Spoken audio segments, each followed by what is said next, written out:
Well, welcome once again to ARTbreak, everyone.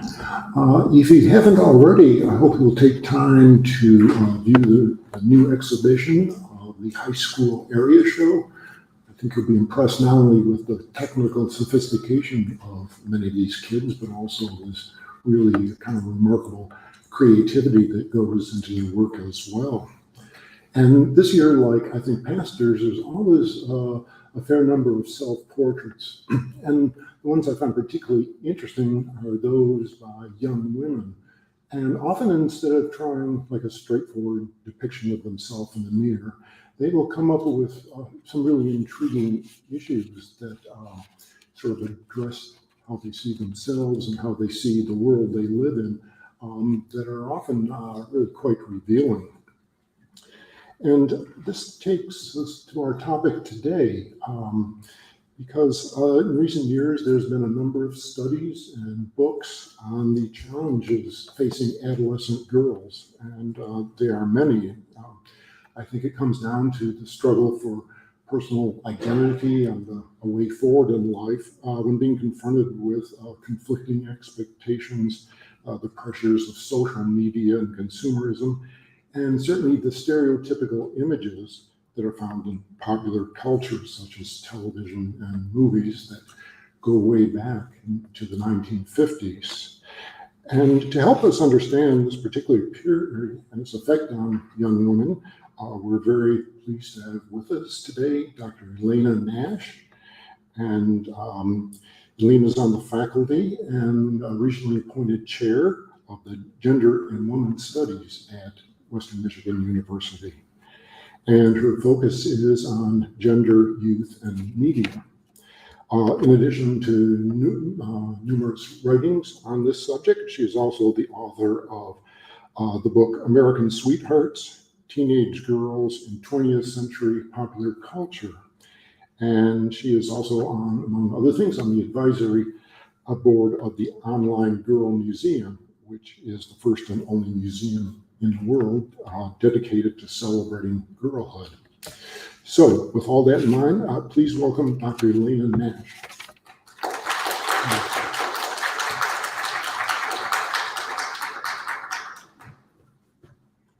You're taller than I am.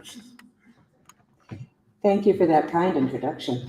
And thank all of you for coming out on a bizarrely snowy spring day to spend your lunch hour listening to this. Here we go. I'm here to talk to you about teenage girls in 1950s media. So one of the first things you can guess is that everything you're about to hear has nothing to do with right now, because 1950s media landscape is radically different from the one we have now. And I'll say a little bit more about that at the end. It's a little bit challenging to talk about girls in 1950s media, especially film, because for most of the decade, teenage girls were not in film. When we think of the icons, if we're old enough to remember them, the icons that represented pop culture girlhood in the 1950s, what we tend to think of are things that were actually from the very early 1960s, or at the earliest 1959, like teen idol Sandra Dee and Annette Funicello, who starred with Frankie Avalon in all those funny beach movies. Those were from the early 60s. Between 1950 and 1957, there are barely any teenage girls in Hollywood productions. There were plenty of young women, of course, especially in the genres of comedy, musicals, and romances. They were ingenues, whose minor adventures conclude when the heroine and her hero fall in love. But the characters were not framed as teenagers. None of them was in high school, and even the actresses playing them were usually in their 20s. Shirley Jones was 21 when she debuted on screen in the 1955 musical Oklahoma. Audrey Hepburn was 24 when her career took off with Roman Holiday in 1953. Grace Kelly was also 24 in 1953 when her film career ignited with a secondary role in the drama Mogambo. Even when the actresses hired were technically in their teens, the roles they played were not. Debbie Reynolds was 19 when she had her first major role in Singin' in the Rain as a young aspiring actress, but she's not a high school kid. Characters clearly identified as teen age don't appear in major roles until the end of the decade. The near total absence of high school-aged girls from Hollywood films in the 50s is noticeably weird, considering that such girls had been prominent in entertainment in the previous 2 decades. During World War II especially, from 1941 to 1945, stories about teenage girls had been a major trend on Broadway, on radio, and in Hollywood. Why did that trend start to fade after the war and disappear almost completely when the 1950s arrived? To answer that, we have to understand what teenage girl meant to adults of the 1950s and what impact such girls were imagined to have on adult society. Short version, it wasn't good. As I argue here, adolescent femininity was usually juxtaposed in film with its opposite, mature masculinity, and the patriarchal institutions of society, law and order. Throughout the middle of the 20th century, images of teen girlhood tended to reflect social attitudes about the health and stability of American manhood, rooted in the powerful political symbol of the all-American family with father at its center. This in itself is a rather odd concept, the idea that you cannot portray a teenage girl without necessarily including something about her interactions with, her impact on the world of her opposites, adult men. In the 1950s, the concept of teenagers was still very new. People in their teens have always existed, but it wasn't until the 20th century that the age group was recognized as a separate and distinct social category. This recognition began in the professional realms of psychologists, sociologists, and educators who published widely in the 1900s, 19-teens, and 1920s about the special problems and developmental needs of adolescents. This was the period when the junior high school was created. These professional dialogues soon spread to consumer culture. The word teenager first appears in print in the late 1930s in the context of fashion, because this was the period when fashion designers were beginning to realize that girls of 13, 14, 15 have different types of bodies than either children or adults, and that they need their own fashions to address that need. Over the course of the following 20 years, there was a gradual growth in consumer products created for and aimed at teenagers. Grown-ups didn't always have a very happy reaction to culture being taken over by teenagers, but they were fascinated by it. At the same time, starting in the late 1930s, Hollywood began paying focused attention to teen characters for the first time. Before that, in the early years of the film industry, there were plenty of child stars, but their careers ended as soon as they stopped being adorable moppets. This changed starting around 1937 and 1938. In 1937, MGM released A Family Affair, a film about a solid middle American family with a judge for a father and a high-spirited teenage son named Andy Hardy. That film sparked a very popular series, leading to 15 films throughout the 1930s and 40s. Girls had secondary roles in the Andy Hardy series. They came and went as guest stars. The most memorable of those was Judy Garland, who co-starred in 3 of the films as her career was taking off. But teenage girls also appeared in the late 30s as central characters in their own stories. Perhaps the most famous example is Judy Garland in her lead role in The Wizard of Oz, 1939. But this trend is also apparent in the figure of Deanna Durbin, a name that might not be familiar to many of you today, but she was massively popular in the 1930s. She was a Canadian teenager with an operatically trained soprano voice. And in a series of films made by Universal Studios, she repeatedly played a figure that one film historian has called Miss Fix-It. She is a bright, cheerful girl who uses her sunny disposition, her pure heart, and her gorgeous singing voice to solve the problems of adult men. Film images of American teenagers quickly coalesced into a popular stereotype during the 1930s and 40s. The first thing to say about the stereotype of the typical teenager is that they're white. They were imagined to be part of an all-American family, a very important cultural symbol, especially during World War II. This ideal of the all-American family focused on middle-class white identity. In fact, if you look at the history of Hollywood film from the 1920s up to the present, you only start seeing non-white girls coded as teenagers after the 1990s. It took a very long time for anyone who wasn't white to be considered a teenager.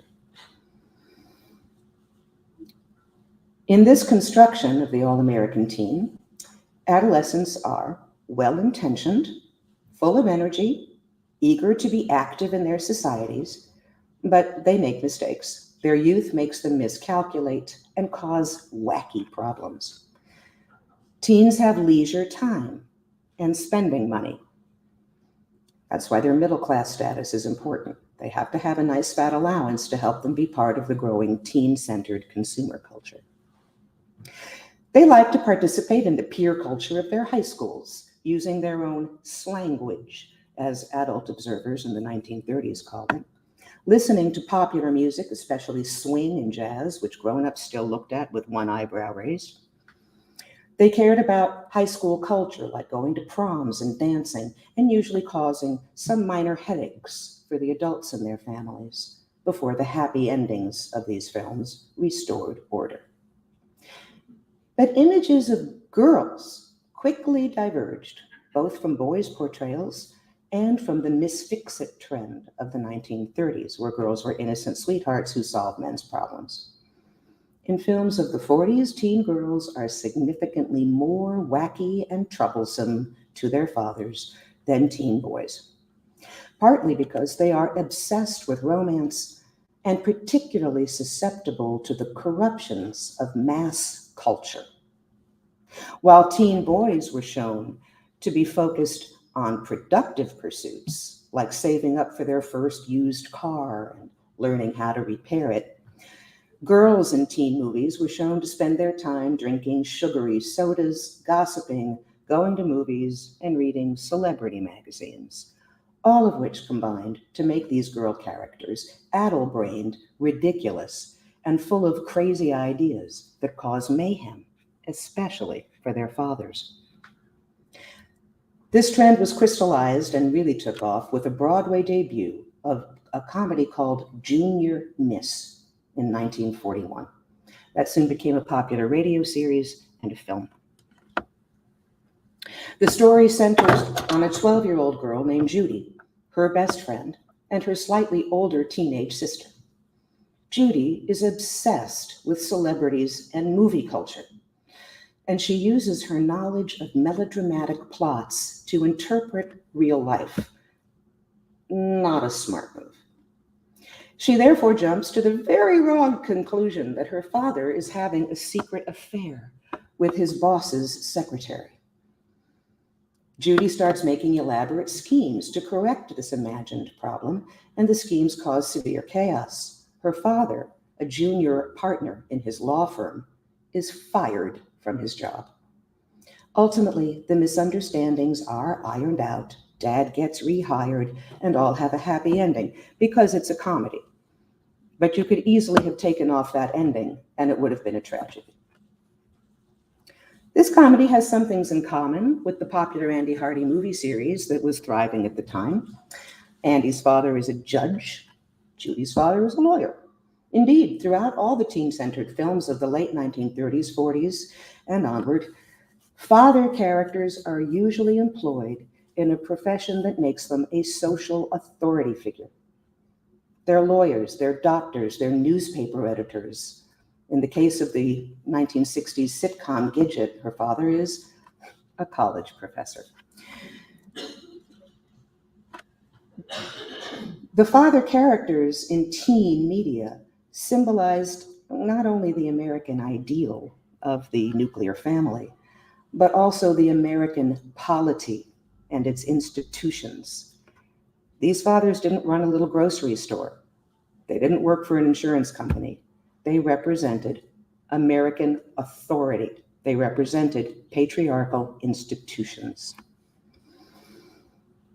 So the story of the teenager for both boys and girls in Hollywood is usually a story of implied opposition between the patriarchal establishment and its other, the teenager. In the case of girls, the opposition is more intense and more frightening. They're doubly other to domestic and social patriarchs.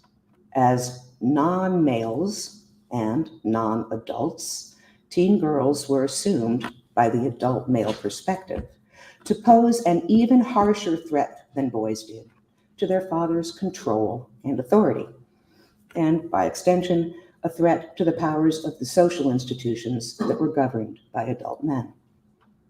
Andy Hardy never got his father fired, not even temporarily. Girls are extra evil. This image of troublesome girlhood was an immediate success when Junior Miss opened on Broadway in November of 1941. Writing for the New York Times, critic Brooks Atkinson explained that the play's teen characters are, quote, all good girls, though it must be confessed, a sore trial to their well-behaved parents, and that, in turn, is one of the basic jokes of North America, unquote. That basic joke proved very popular, starting a massive trend in American theater, film, radio, and to some extent, early television. A trend towards comedies about teenage girls, often giving them top billing. The joke of girls being a sore trial to their parents was almost immediately sharpened by a national catastrophe. Less than 3 weeks after Junior Miss opened on Broadway, the Japanese attacked Pearl Harbor. Throughout the remainder of World War II, films about teenage girls often reflected adult society's concerns about the war's impact on teen behavior. As soon as America entered the war, concerns popped up about juvenile delinquency. Government officials warned America that with fathers overseas and women stepping in to fill those men's jobs for the duration, youngsters would be left unsupervised, undirected, and would lapse into criminal tendencies. Because we all know that children are basically carnivorous beasts, and if grown-ups don't lead them, they can only be criminals. Go see Lord of the Flies. The delinquency panic was overblown. America was not overtaken with a huge wave of juvenile delinquency, but it certainly looked like it did because the institutions that count delinquency, like police departments, started looking for it more and started expanding their definition to include pretty much anything that a teenager did that went against any kind of rule. So teenagers could be arrested for delinquency, not just if they stole something or vandalized something or knifed somebody, but even if they were just out after curfew. What a crime. For girls, the delinquency panic focused especially on inappropriate romantic or sexual behavior. That was especially the case with victory girls. Did you ever hear that phrase before? That was the term given in 1940s media to a new crop of teenage girls who were so impressed with the importance of World War II and so frustrated by their inability to do anything really for the war effort that their starry-eyed notion of patriotism expressed itself in having sex with soldiers because they might soon be going to their deaths, and we have to keep the boys' morale up. Adult periodicals were full of anxiety about how these so-called patriotutes and victory girls were in fact going to make us lose the war by spreading syphilis to soldiers.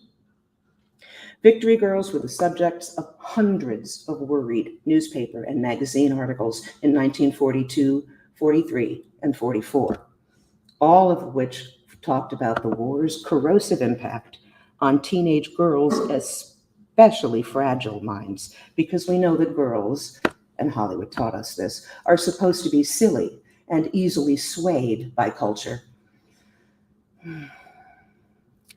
These social anxieties had an impact on the portrayal of teen girls in their movies. Several of these comedies put their heroines in opposition to their fathers in a situation that involved inappropriate romance or sex. Even Junior Miss, written right before the war, hinges on the girl's belief that her father is having an affair. Two other girl-centered tales that were highly popular but debuted after the war started flipped this anxiety. The girls are interested in the war effort in plays and films called Kiss and Tell and Janie. Teenage girls are interested in the war effort, want to help out and be active. Their fathers are led to the false conclusion that these girls are having sex with soldiers. So either the girl is worried that her father is having an affair or the father is worried that the girls are having an affair. Couldn't tell a teenage girl's story without one of those two things. Indeed, the 1944 film Janie was advertised with the tagline, "She's the gleam in the eye of every GI." Yeah, that'll make parents relax. The point of these films, despite their reassuringly happy endings, is to highlight the sore trials that girls pose to domestic and societal fathers. So, during the 1940s, teenage girls came to represent a very fixed set of associations in the American public's mind, and they weren't very good. Teenage girls were seen as charming, delightful, and a problem. In fact, the title of one 1940s film about a teen girl was called Delightfully Dangerous. And that is exactly how teen girls at large were seen. The popularity of that image began to fade in 1946. What a coincidence, the year after the war ends. By the end of the 1940s, teenage girls are seldom at the center of any movies. And by the early 1950s, they're gone. Instead, there are older girls, out of school and old enough to get married, an important difference that signaled the beginning of the post-war nest-building stage, as men returned from the war, bought homes in the newly developed suburbs, and had wives who were experiencing the strong cultural push for women who had worked during the war to go back into the home and embrace their domestic role as wives and mothers. This nationwide focus on home and family after the war affected teenage girls as well as grown women. Across the United States, American young women in the 1950s married at a greater rate and at a younger age than their European counterparts. The median age of first marriage for women dropped to 20. And if that was the median, that means many girls were marrying in their teens, right out of high school.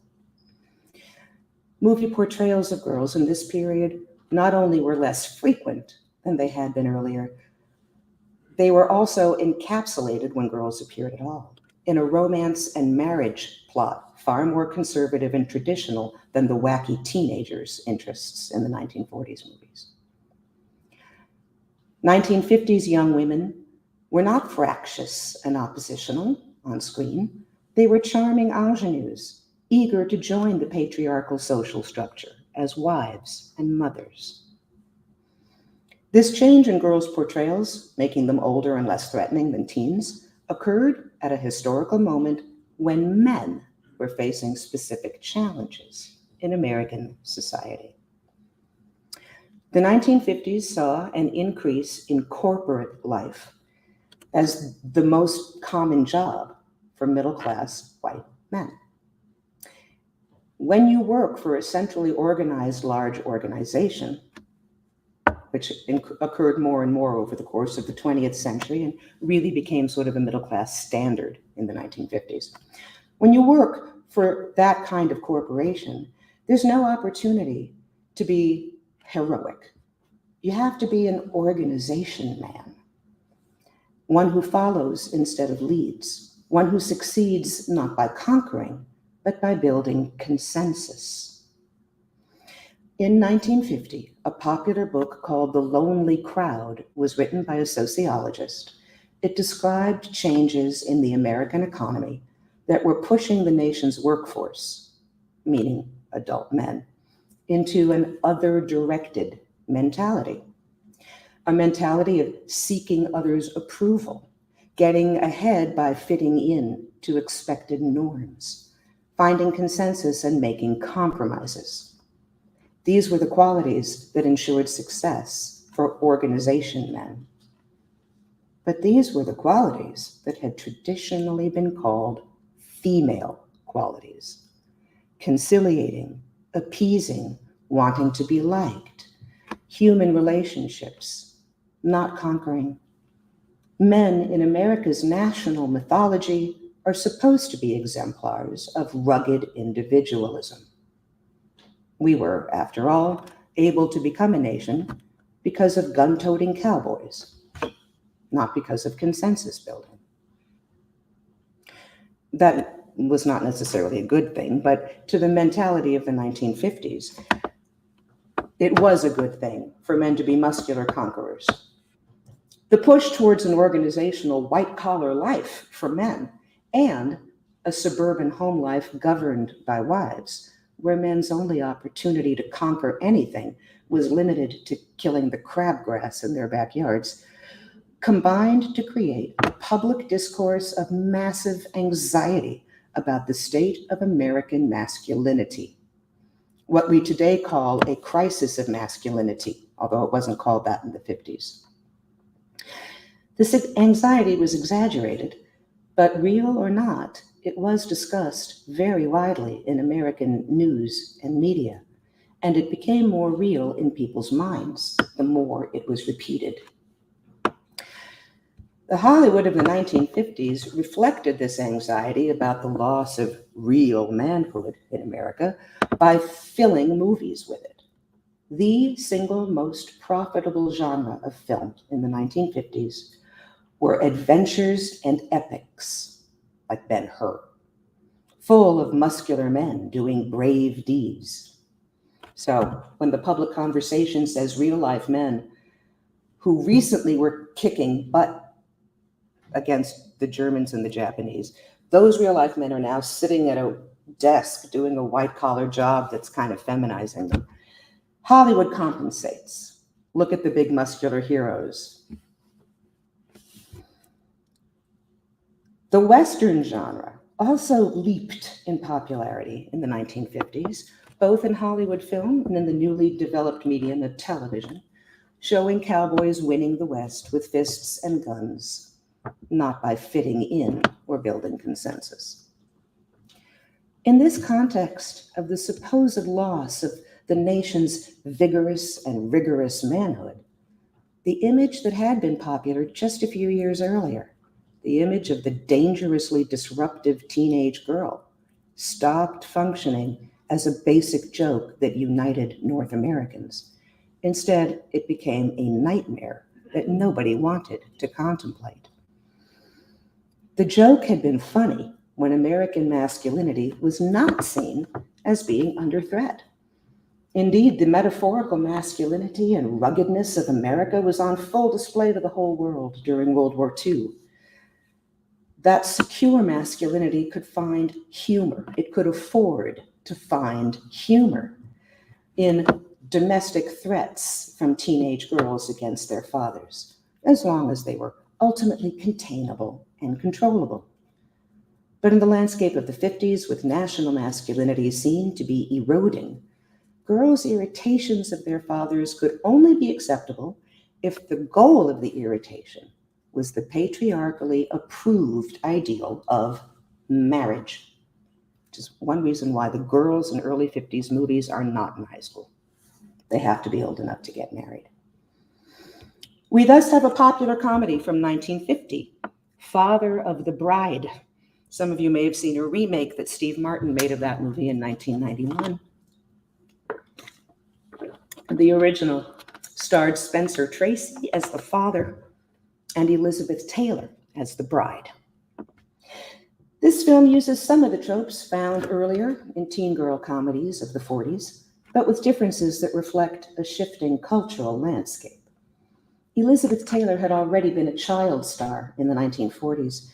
She was 18 when she made Father of the Bride, and she got third billing behind the actors who played her parents.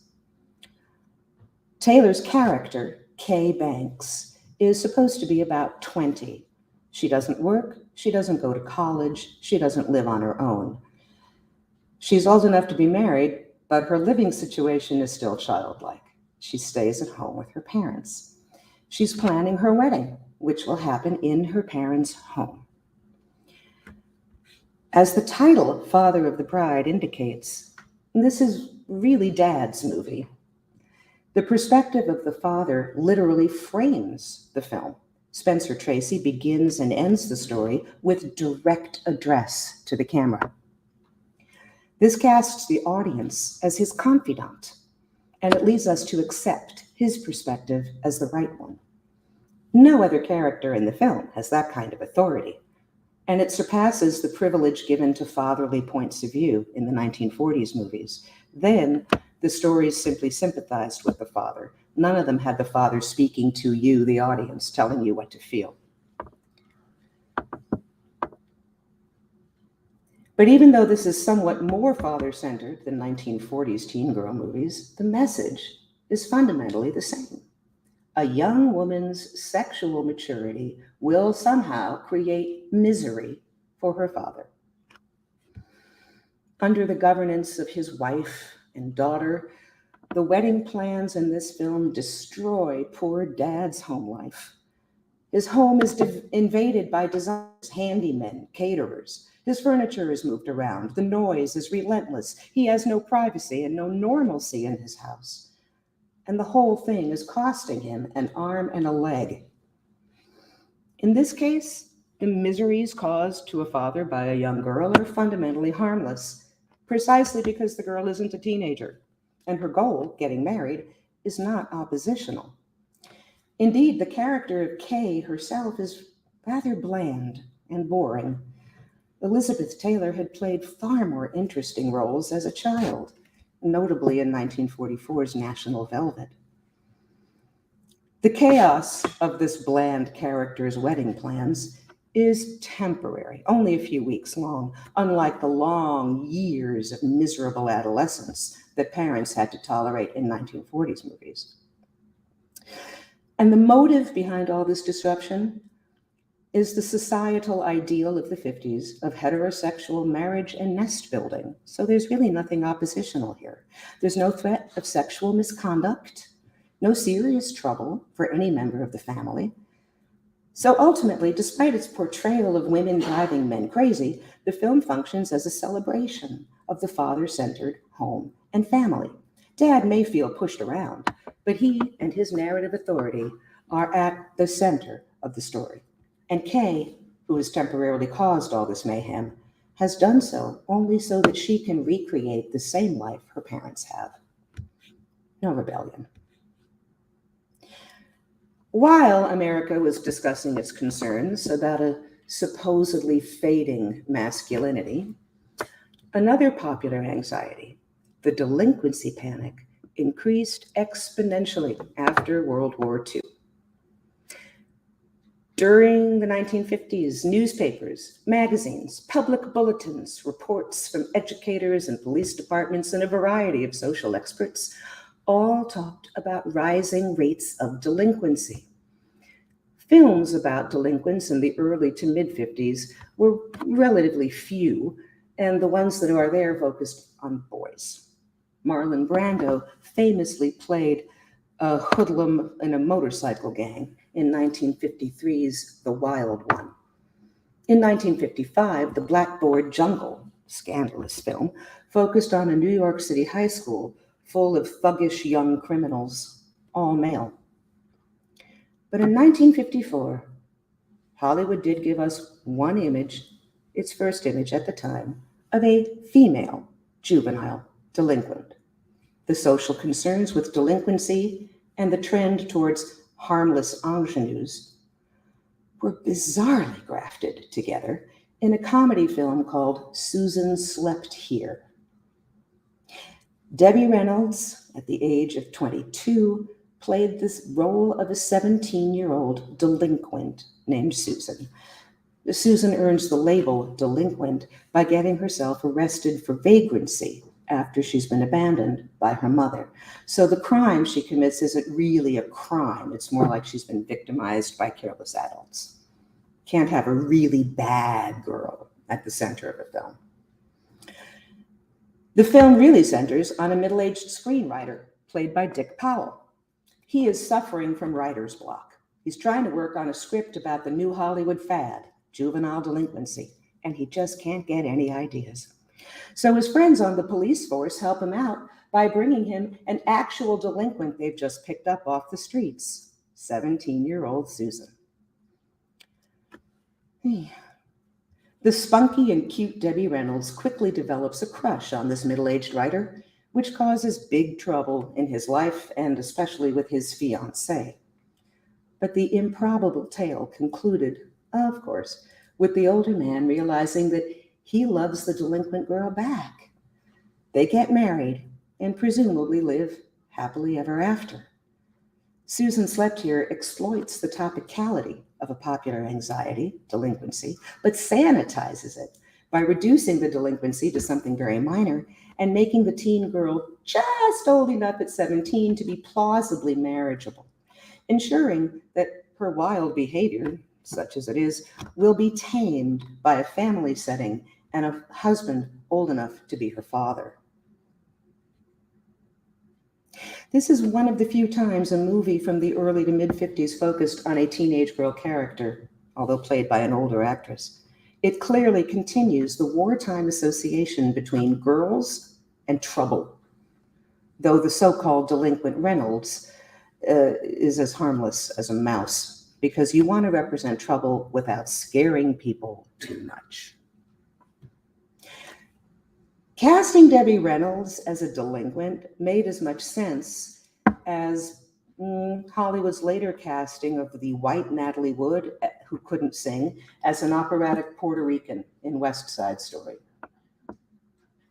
It also explains why the 1959 movie The Imitation of Life, which was about a Black mother and a white mother raising their daughters, the 1950s version of that film couldn't hire a Black actress to play the Black daughter. I mean, they could have, nothing was stopping them, but they didn't. Funnily enough, that movie had been made earlier in the 1930s with an actual Black actress, a young woman named Freddie Washington. But in the late 1950s, with the civil rights movement heating up, Hollywood did not want to touch the whole layer of stresses and associations that come not only from teenage girls as trouble, but Black teenage girls, which have to be even more trouble. So who did they cast for that role? A young actress whose mother was Mexican and whose father was Jewish. Anything that signals real scary trouble to patriarchal society is whitewashed and minimized in 1950s movies. But 1 year after the 1954 bizarreness of Susan Slept Here, we get a film that cast an actual teenage actor to play an actual teenage character, a real rarity up to that point in the decade. And again, the context is delinquency. That film, Rebel Without a Cause, was a star vehicle for its lead actor, James Dean. But teenage Natalie Wood played an important second lead role. Strangely enough, she actually won an award. I think it was a Golden Globe for being the most promising newcomer. Now that's weird, because if you know classic Hollywood, you know Natalie Wood wasn't a newcomer. She'd starred in Miracle on 34th Street as a young child, and she had acted all the way through. So what made her a newcomer? Breasts. Becoming a young adult makes her new. The film Rebel Without a Cause begins in a police station as three children who've been arrested meet each other and make friends: James Dean, Natalie Wood, and Sal Mineo. What have they been arrested for? With Dean, it's public drunkenness. For Natalie Wood's character, she's arrested for breaking curfew and for fighting with police officers and saying she doesn't want to go home to her family because she believes her father hates her. What's the problem that causes this so-called delinquency? Breasts. The film clearly shows a horrible and hostile tension in between Natalie Wood's character and her father, who cannot handle her sexual maturity. It makes him standoffish. It makes him not loving towards her anymore because he's seeing her now as woman and other, not my baby. And he yells at her and punishes her for trying to dress to look fashionable and sexy. Once again, a story about a teenage girl has to say that she's a problem to her father, and that problem has to be based on romance or sex. Rebel Without a Cause was extremely rare in the mid-50s for giving a major role to an actual teenager.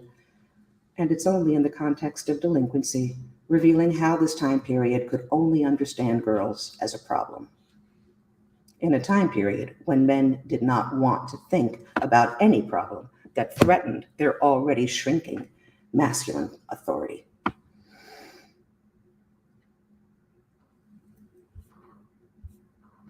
But as the 1950s drew to the latter years of the decade, a funny thing happened. Teenage girls of high school age began to creep back into movies in major roles, and not only in tragedies.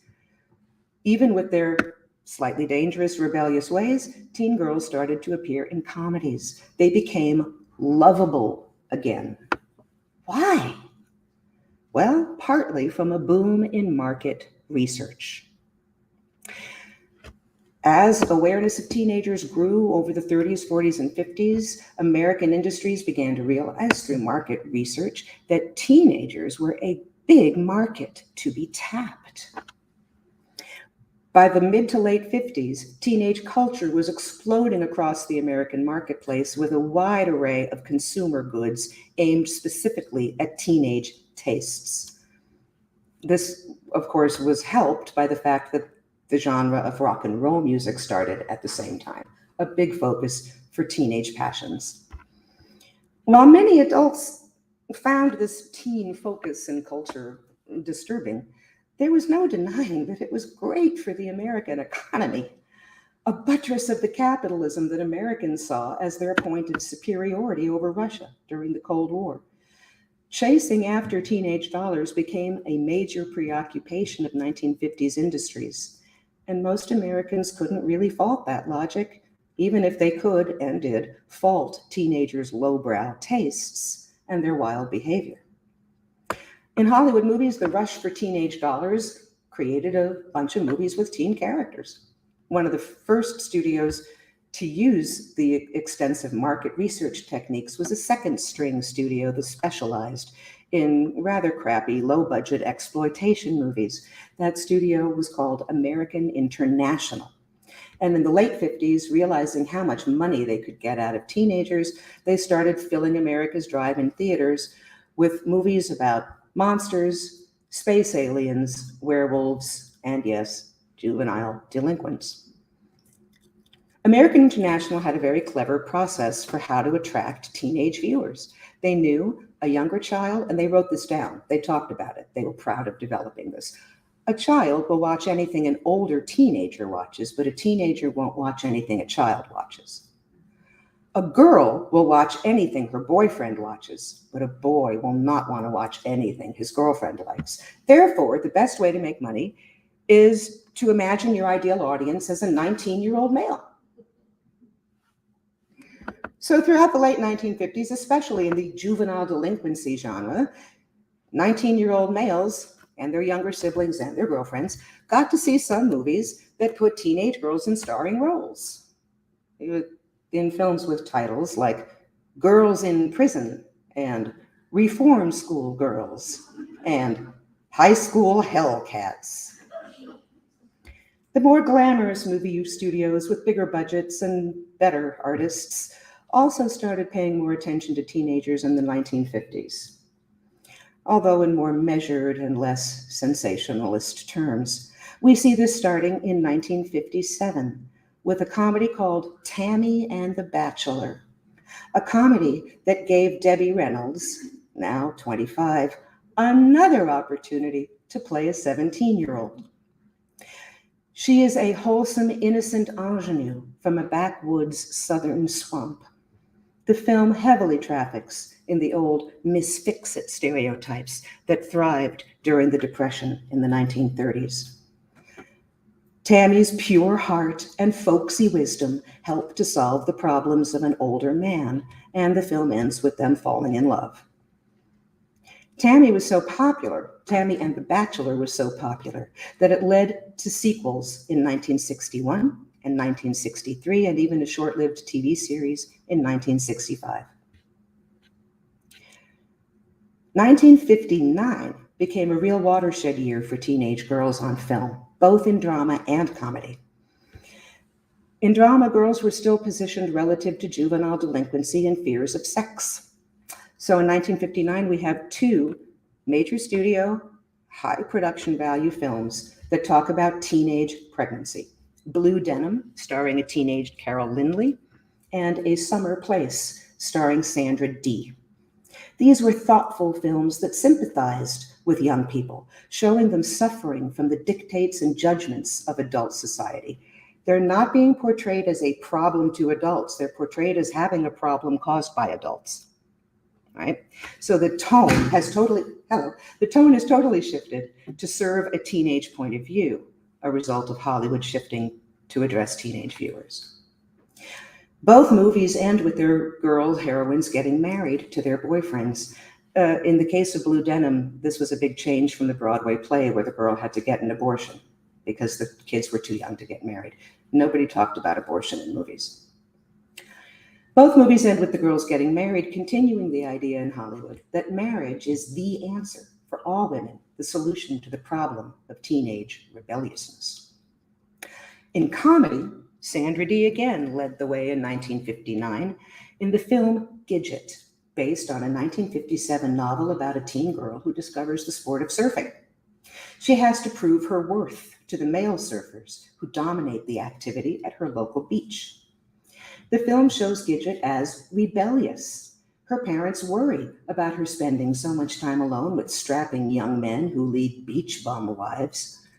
Gidget's father wants her to date a nice, career-focused boy, like Jeff, the son of one of his friends. Gidget wants nothing to do with a tame bourgeois life. She wants to conquer the ocean. And she's in love with one of those beach bums named Moondoggie. But Gidget's rebelliousness is contained at the end of the film when we learn that Moondoggie is actually the very same boy who, under his parent-given name of Jeff, is the same boy her father had been trying to set her up with all along. Isn't that perfect? The girl is a threat, and then she's recontained with fatherly approval. Is this reminding you of the 1940s? It certainly reminded me of the 40s. What would allow this return of the image of a fractious teenage girl in a comedy? Well, to put it simply, Sputnik. When the Soviet Union successfully launched Sputnik in 1957, that event kicked into gear America's sense of purposeful competitiveness. Even though the war with Russia was cold, the engagement in a realm of competition made America feel again like they were on a quest to be conquering heroes. Early in his presidency, JFK called space exploration the new frontier. And that revived the image of the American frontier, giving Americans a new chance to symbolically think of themselves as conquering cowboys. Funnily enough, as the space race gained momentum and coverage in 1950s and early 60s media, the public discourse about fading American masculinity disappeared. America was manly again. And in its manly state, as it had in World War II, it could welcome back fractious, delightfully dangerous, disruptive, and worrisome teenage girls into a father-led setting. In the late 1960s, high school girls, well, they didn't disappear, but they became less important because by then their older sisters who went to college or dropped out to become hippies were really scaring American patriarchs on a much bigger level. The drug culture, the sexual revolution, protests against the war in Vietnam. I mean, who cares anymore if your daughter is kissing a soldier? This shit is real. So nobody was making movies after 1968 or 9 about simple little high school girls. They came back in other decades, but when they did, they looked different. The American media landscape of the very late 20th and early 21st century doesn't have anymore a Hollywood studio system.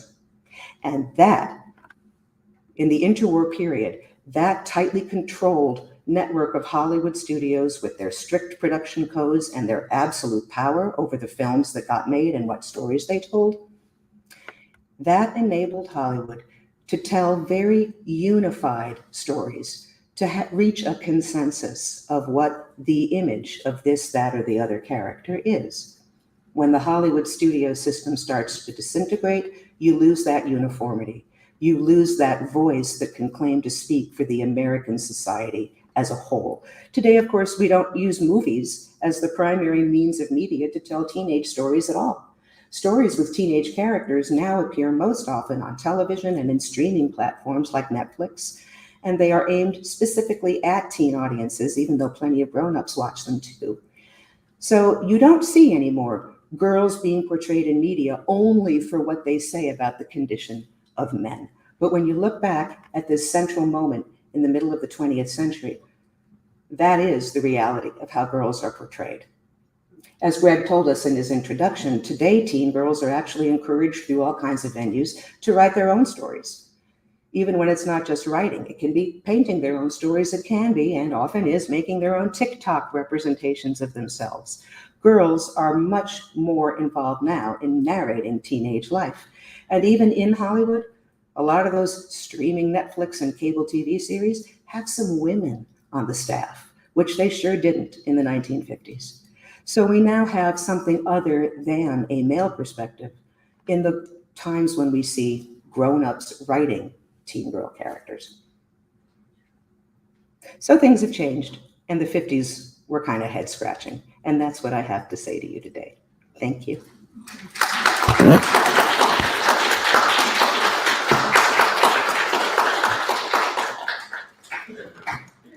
Writing this paper was tricky because I wrote a whole book about this, and it turns out that turning a book I took 5 years to research into a 48-minute talk, tough. I cut out a whole bunch of stuff that I thought would be important. So if any of you want to ask me to expand on something, please do. Or if you want me to say anything, really, questions, comments.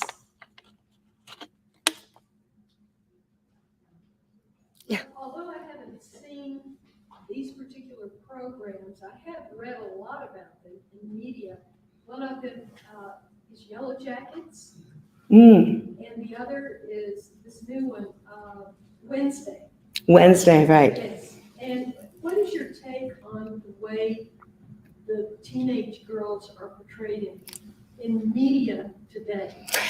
So the question is what my take is on the way teenage girls are portrayed in some teen series today. The examples asked about are Yellow Jacket and Wednesday. And I'm repeating this because the live stream won't pick up your voice. You're not mic'd. Have not seen Yellow Jackets, so I can't address it. I have watched all of Wednesday at the insistence of my 10-year-old daughter.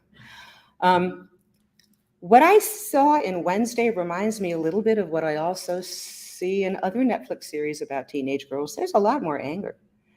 We have now taken it sort of as a norm that the typical teenage girl isn't just a bouncy consumer of pop culture. She's kind of an ironic figure who stands apart and looks critically at her culture. We see that in Wednesday. Wednesday barely smiles. She's not there to impress anybody. She's mostly got her nose in the air about what's going on around her. We see that also in Netflix's Chilling Adventures of Sabrina, where the title character is very angry at the social structure authorities that run her life. So, and there's also a new series called The Power, I think that's what it's called, about teenage girls who, for reasons I haven't learned yet, I'm only one episode in, develop the power to electrocute anybody they touch. And they want to, because people are so mean to teenage girls, right? So I think there's more agency, more self-awareness, more anger, and more negative emotion from a female point of view in today's portrayals. Have you watched Wednesday or Yellow Jackets? Okay. What I said, I hadn't watched them, I've just read so much about it in various ways. I'll have to go look for Yellow Jackets. Question? That was really fascinating. Sorry? That was fascinating. Thank you. And my question is, maybe it's outside of what you're looking at, but you focus on American media, and I'm wondering what you think is the contrast between American representations of young girls and British productions, contemporary ones like Dairy Girls. I have not looked at the cultural productions of other countries with the same critical framework I've used for American stuff. I really focus on America in my research. What I have seen in my history of watching British stuff is that they were never as fascinated as America was with the concept of being angry at their teenage daughters. So that even like in something like To Sir with Love, a big British film from the early 60s, the teenagers, both boys and girls, are a little delinquenty. But the females are not singled out as being the biggest, worst problem. So I think there's something about this.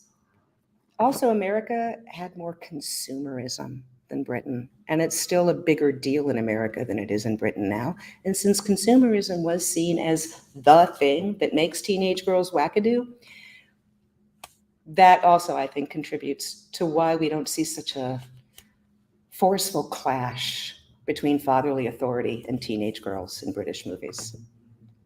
They just didn't hate their daughters as much as we did. Yeah. This is outside of the realm, I think it was the 1960s, and you could probably do a whole lecture on it, but how does the film Lolita fit into this? Oh, Lolita, don't get me started. So, the point of the novel Lolita, told in the first person from the voice of a pedophile about his stepdaughter, is that the 12-year-old seduced him. Okay, that's the point of the book. He's an innocent bystander. The 12-year-old girl seduced him. They make this into a movie in the early 1960s with a teenage actress. No, she was not 12. Her name was Sue Lyons. She was about 17 or 18. And they had to do that because it was too scandalous to make her 12. But even then, people coming out of theater when interviewed said that they really felt sorry for poor middle-aged Humbert because his wicked stepdaughter just ruined his life by seducing him.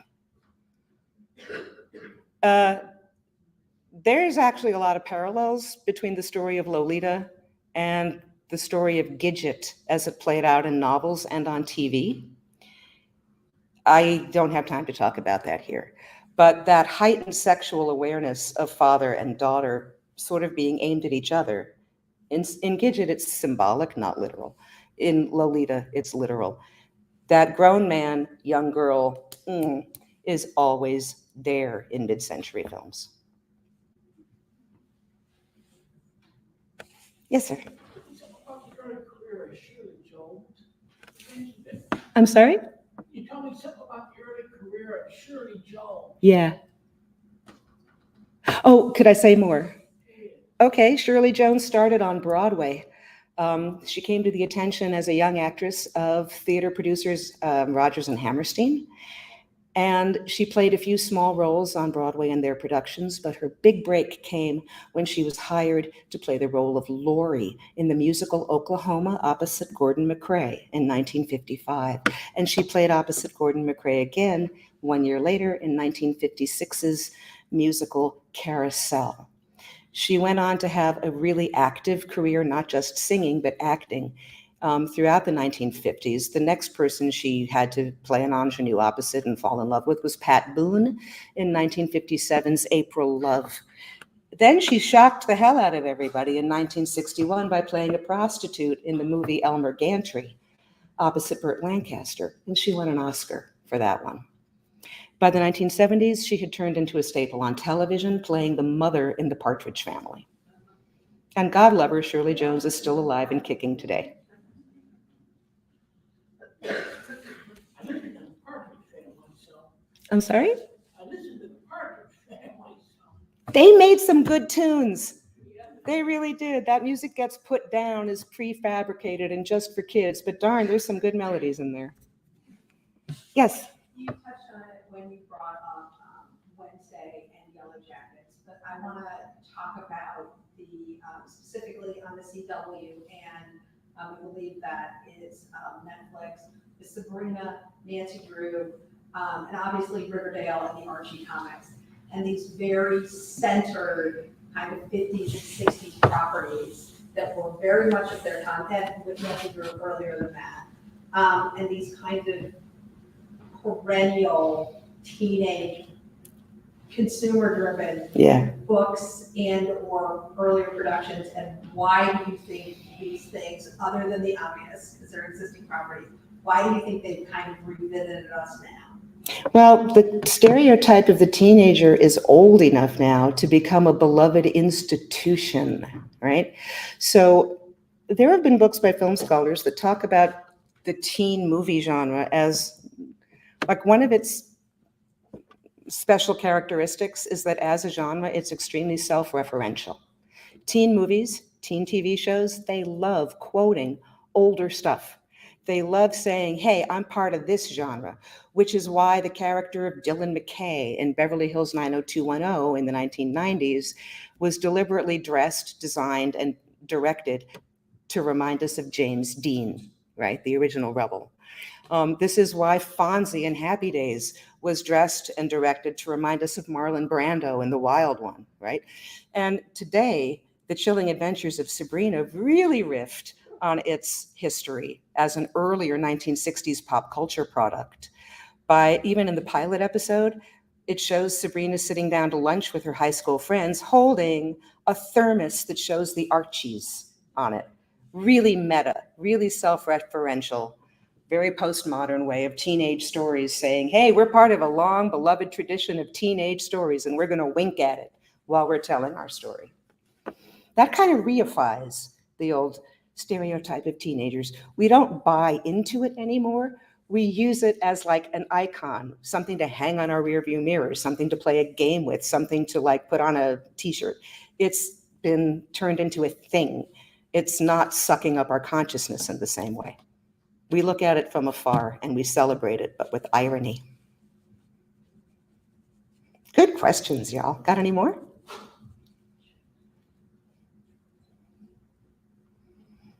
Did I leave out something from the 1950s that somebody very much loves and wished I had included?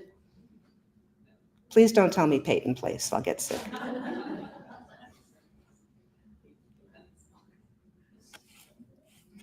Well, if nothing pressing else comes to mind, then thank you very much for your time and attention. I've enjoyed speaking to you.